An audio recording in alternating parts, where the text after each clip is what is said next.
我認為澳門科技大學啦，亦都係一個非常之專業嘅電影製作嘅一個學府啦。佢俾咗我哋學生好多唔同嘅，無論係設備啊，定係師資上邊啦，我相信亦都係澳門對於學習電影嚟講係一個非常之好嘅一個地方。咁我係畢業咗之後啦，我自己嘅計劃啦，我都係希望可以組成我哋自己嘅一個屬於我哋自己嘅一個電影團隊啦。咁去繼續去發展我哋嘅電影事業啦，無論係從我哋嘅培養教育啊，到我哋產出我哋自己本地嘅作品，亦都可以去到世界各地去發揚光大，甚至去到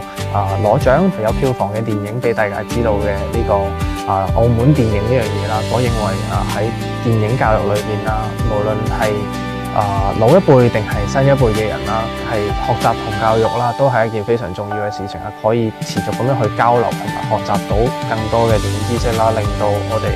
澳門電影嘅發展啦越嚟越強大啦。我哋都會持續去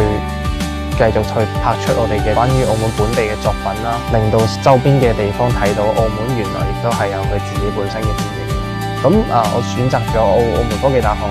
學習呢個電影專業碩士啦。咁其實亦都係因為澳門科技大學嘅電影學院啦，亦都係澳門唯一一間擁有專業嘅電影專科學院嘅一間大學啦，去俾我哋去學習啦。除咗佢係一間唯一嘅專業學校之外啦，我認為佢嘅師資啦，同埋佢嘅器材啊，甚至學校提供嘅支持啊，亦都係非常之完整咁樣可以提供我哋想學習電影、想進步電影嘅一啲電影人去嘅一個地方。